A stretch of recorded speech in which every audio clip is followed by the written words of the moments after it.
Today we've got Emma Gibbons from Safe Space Therapy with us. So it's a team of therapists and counselors that provide online and in-person sessions. So Emma, welcome. I'm going to hand over to you just to give us an introduction.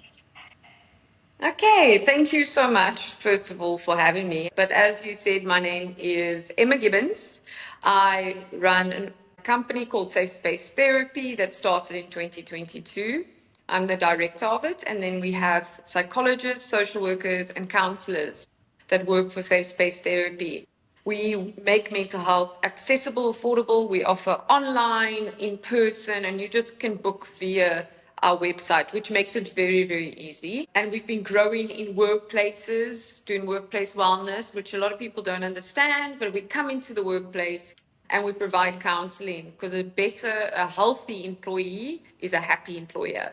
So if you look after your staff, there's more productivity, less absenteeism, and loyalty from people. And then obviously we do couple counseling and individual counseling. So yes, that's my baby. And I started it after I worked at a nonprofit for 5 years. So it really helped me get the experience, definitely.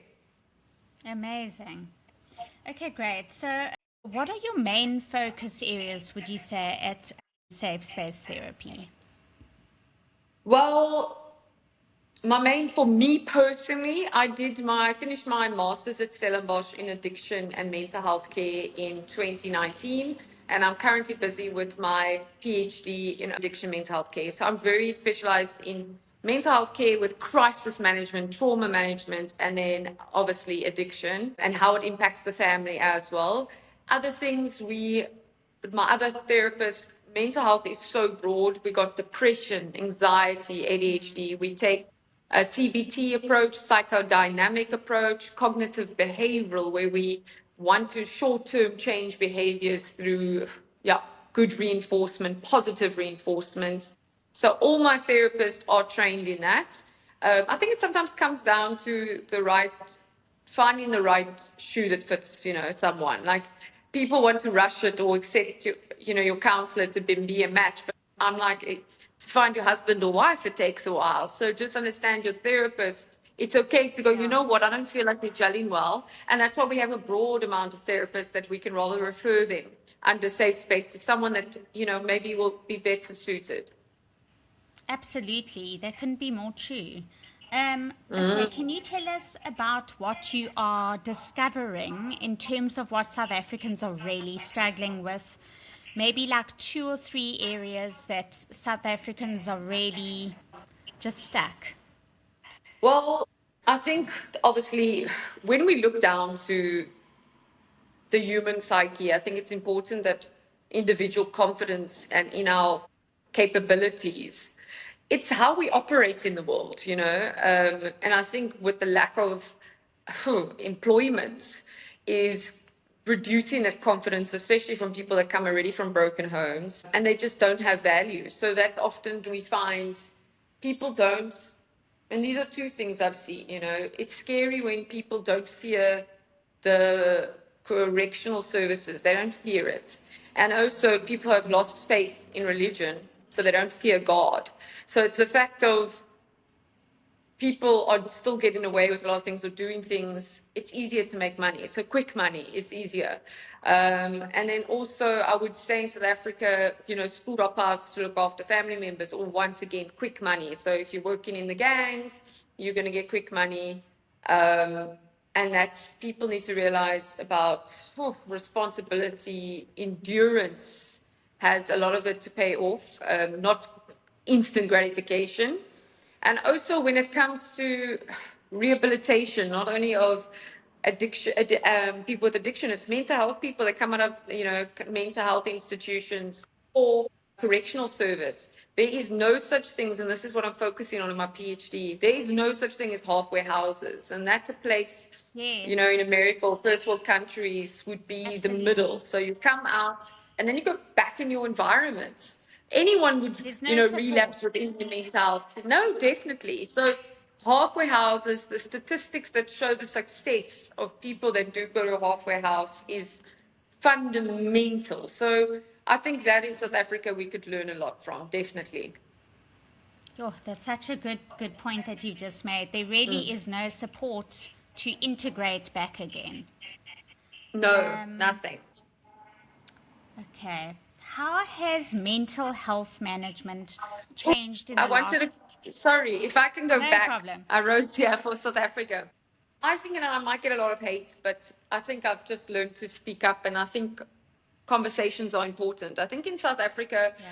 there's a problem with empowerment of all people. So say now we get people that get into, I don't think we help people in the sense of say now we make the pass rate so low.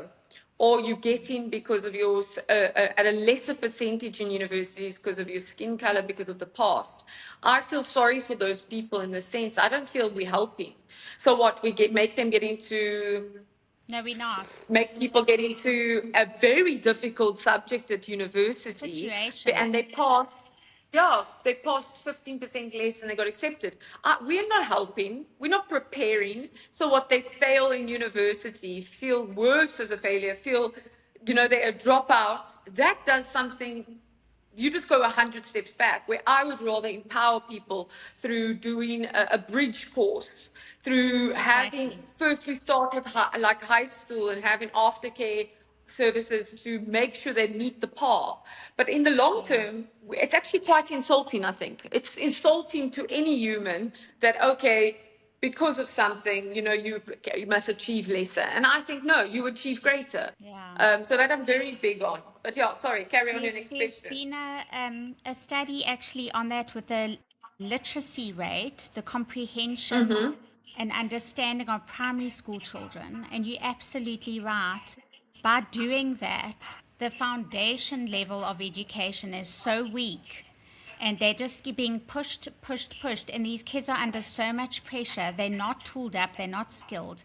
They get Mm-hmm. there to varsity, the amount of money that the financial implication of that failure is huge as well. It's value, it's financial, and as you say, or 100%. they get past and they go into the work environment and they can't do what is required. So there's a Yes. constant series of Tripled, 100%. exactly. It's terrible.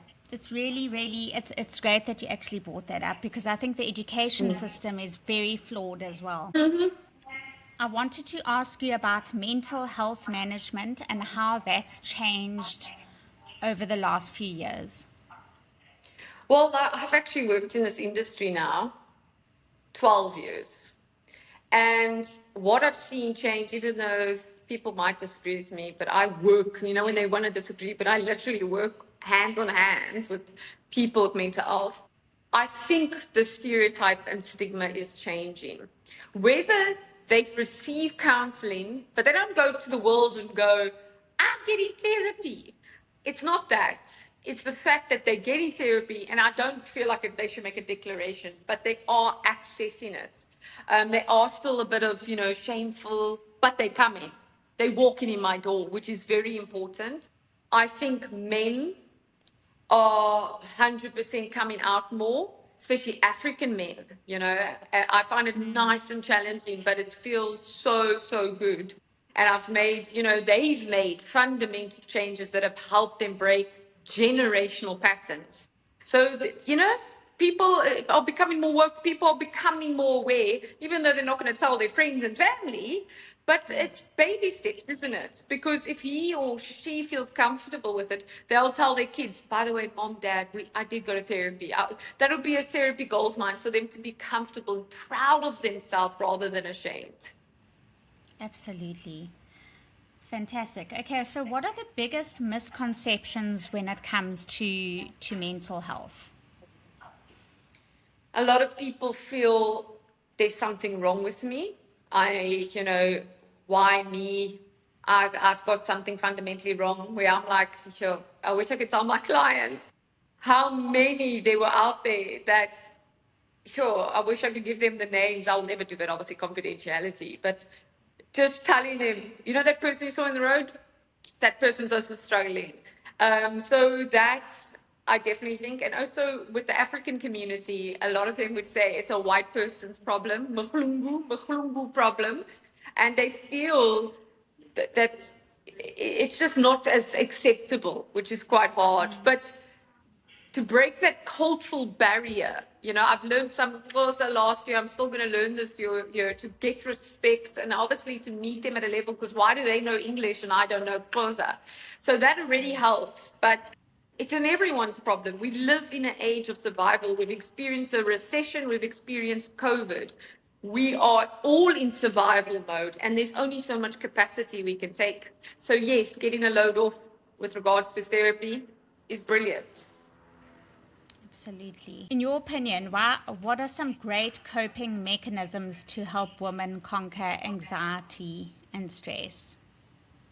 First of all, I can sit here and say, let's do breathing exercises, all of that. But I want to go to the fundamental thing that women, feel that they have to be perfect.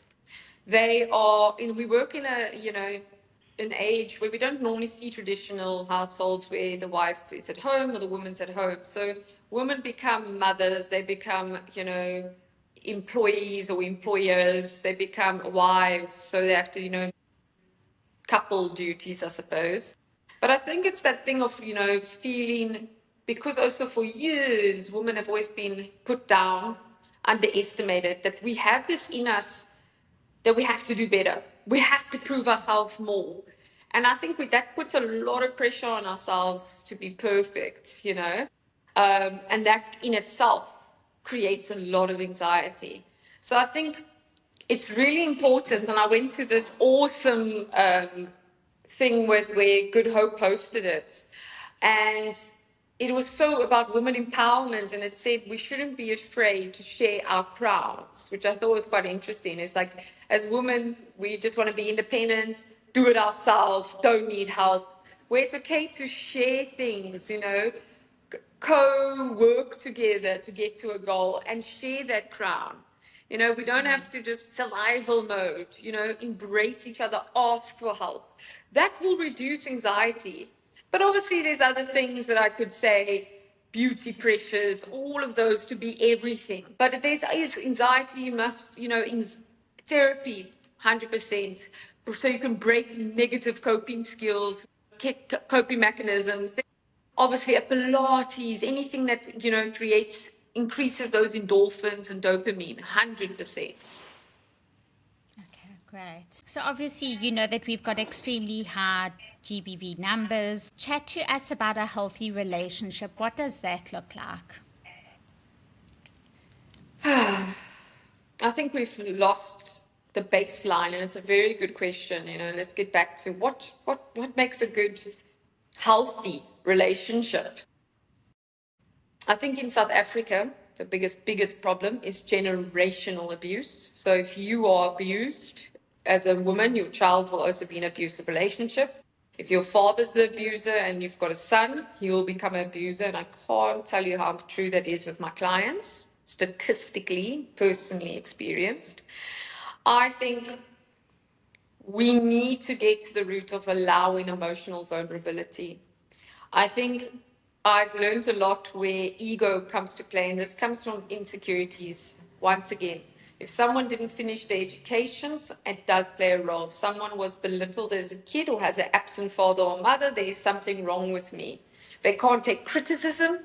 And with that means I show violence.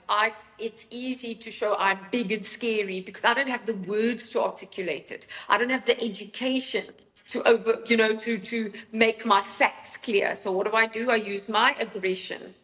And I think if we were able to have more emotional and be proud of it, even as a male, to go, I feel, not why did you do this? I feel that you betrayed my trust when you came home late. If we can always start our sentences with I feel, it already reduces that aggression because it's emotionally in tuned.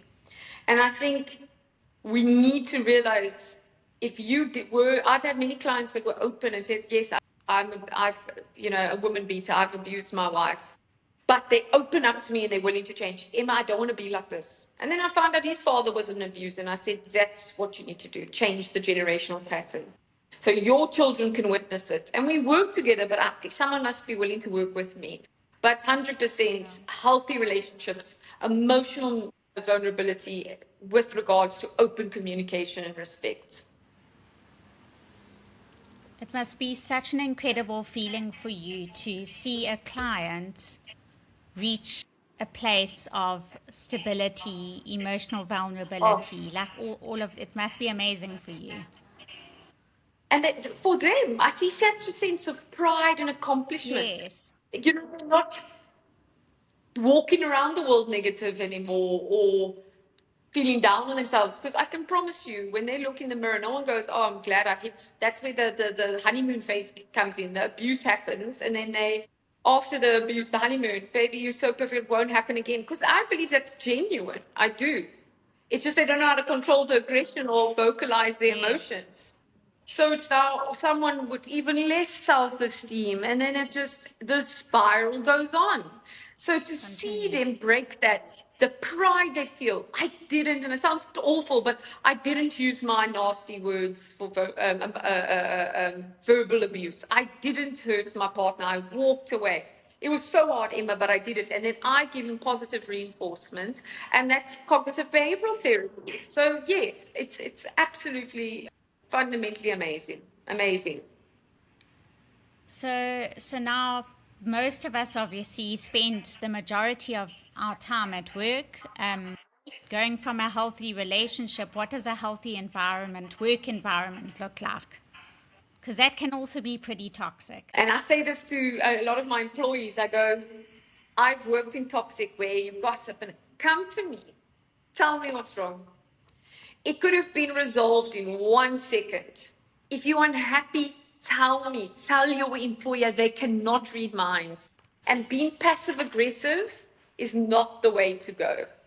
And also, when you try and be passive aggressive by arriving late or being off, or are you really getting the message? You know, these people come from their families and then they have their own problems, so they definitely can't detect when you are having your problem. So it's very interesting for me, very interesting. But I think open communication is so important for healthy relationships with your colleagues. And if you have a problem with your colleague, tell your employer. Have healthy mediation sessions. It doesn't need to be Communication. passive aggressive. Yeah, Yeah, absolutely. absolutely. Okay. So this may seem obvious to some, No, I've realized never but say that. Never say that because you just need to realize not everyone's the same, you know? You just need to go back to basics and that's okay. We're human. how can a mother build a good home environment? I like this one. Even though I'm not a mother myself, I think you can put yourself in your mother's shoes or what you needed as a kid. All right. So I'm not perfect, but I can say from my clients, I think for a mother to build a healthy relationship, and this is going to sound very weird to you, but I grew up in a household where I never saw my parents argue. And when I grew up, I realized why that's problematic is because I do not know conflict resolution very well. So I see a lot of people, no, we mustn't fight in front of the kids. And I go, and then show them conflict resolution. Sorry that I did that. This is what I'll do better.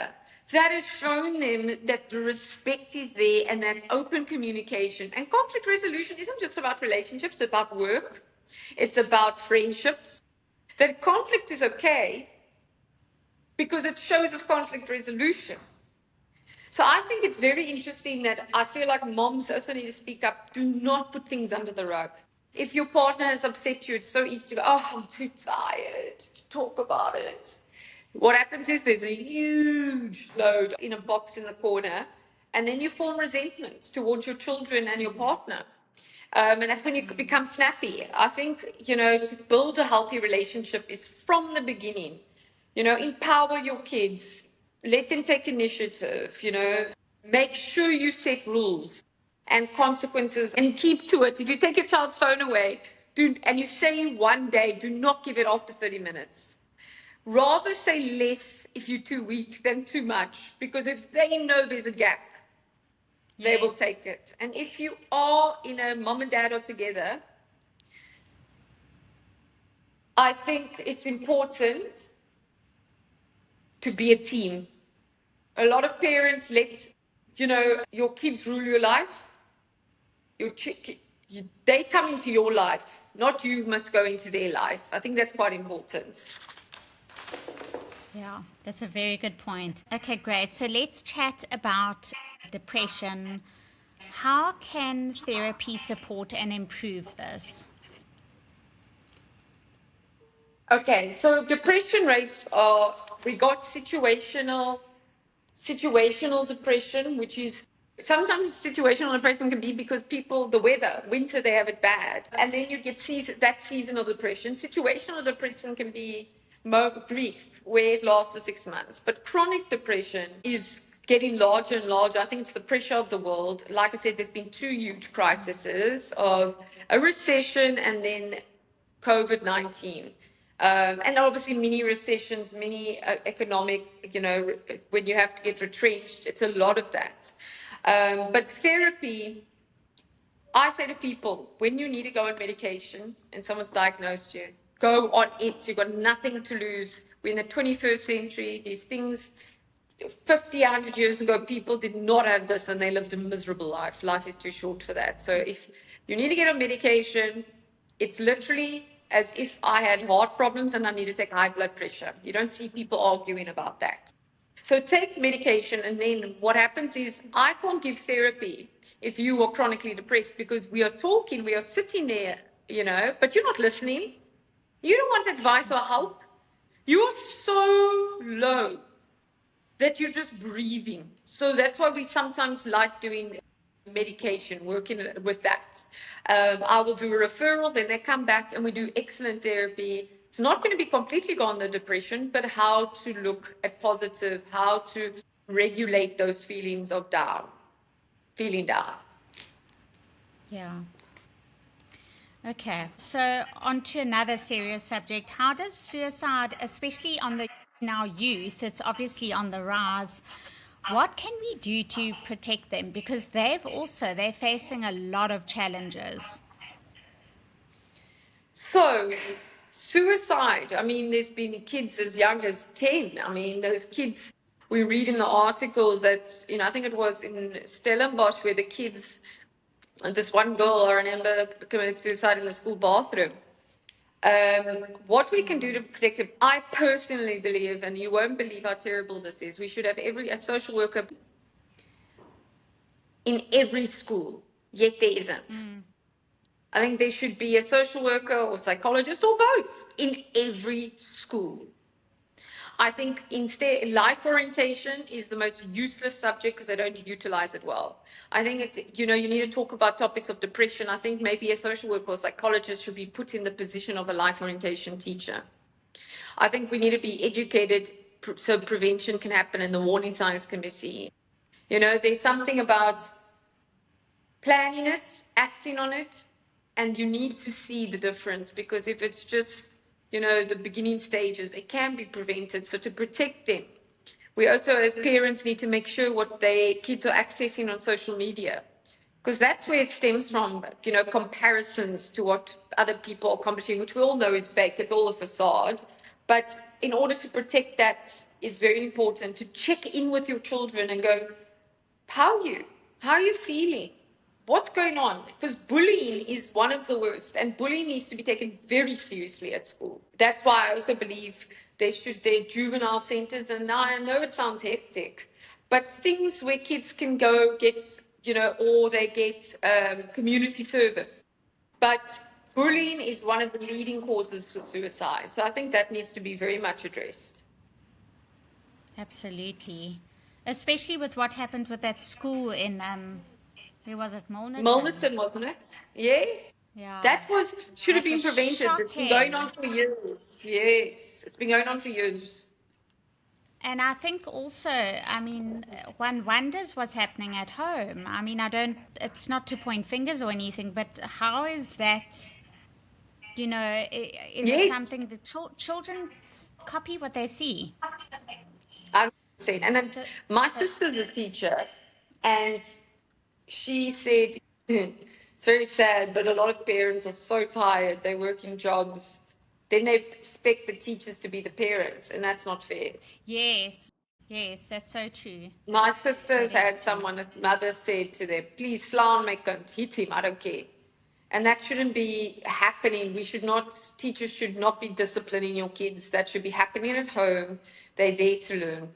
And I think that's just evidence of how bad and how much worse it's getting for teachers in schools. Yeah. And there's already, so our teachers are also in a very difficult situation. I don't feel like the government looks after them at all, pays them adequately. I mean, that's a whole other situation. Definitely. Okay, perfect. So the last question, women are carrying so much today. What are 5 takeouts, behaviors, or tools that can help them manage their load on a daily basis? I think definitely, like I said, because women put themselves so much pressure and they see themselves as less safe, they have to ask for help. I think if they're in a relationship, they need to hold their partners to a certain standard. That delegation, when things are overwhelmed and you need them to, pick up the weight a bit today. And they don't, there's more problems in your relationship than you think. It's fair enough because when the moments where that person, your partner, is down, they have to, you must lift them up. So I think you need to be aware also of your capacity. If you can't do something like meet a social expectation of going to a friend for teas or a play date, it's okay to say to your child, Mom isn't feeling well, I'm tired. Capacity is so important. We need to self regulate. Otherwise, we explode. We go in survival mode. So, if we can have boundaries and do self check ins and go, you know what, I've got work deadlines. I had an argument with my husband last night. I am PMS, premenstrual. I'm not well.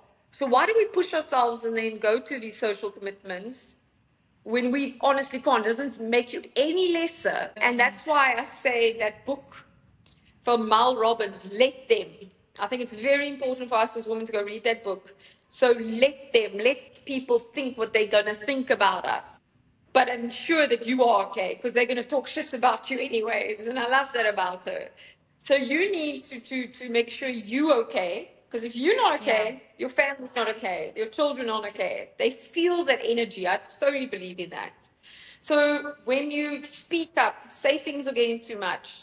I think also women need to rely on their friends, go out for girls' nights.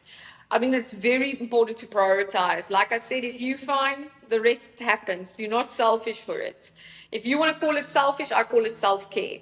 So that is also very Yes. important. And relinquish control about some things. You can't control everything. And I think that's the hardest thing. Letting your kids go to school and then worry about it the whole time. I think that's the hardest, definitely. Yeah. Such good points there. Okay, perfect. Are there any upcoming events or workshops or collabs that you guys are going to be busy with in the next 2 to 3 months? So I opened up my business. I started another business called Wellness Meets Events. It's all about wellness. We moved our offices in Kloofnek. We've got a Pilates studio that Dominique's, they call Move On 10. We've got speech therapists here, psychiatrists here, and we have a coffee shop. So we collabing with Tebador, the Pilates studio, and with Wellness Meets Events to hopefully host like a Pilates class or breathing exercise. So yeah, we're still coming to that slowly but surely. That sounds absolutely amazing. What are Yes. your contact details if anyone wants to get a hold of you? It's 082 899 1883. Okay, perfect. And And also safe your space therapy on Instagram, on Google. okay, perfect. And obviously your email and everything is there as well. I see on your Of website, so course, everything's there. of course. Amazing. Thank Thank you you so so much much for for this platform, especially as women empowerment. Thank you. It's been an absolute blessing. And even if we help one person, there's my favorite quote from Exactly. Mother Teresa: I cannot change the world, but I can cast a stone across the waters to create many ripples. And that's exactly what these type of platforms do. So thank you for that. Yes, I love that. Thank you so much, Emma. All Thanks. right.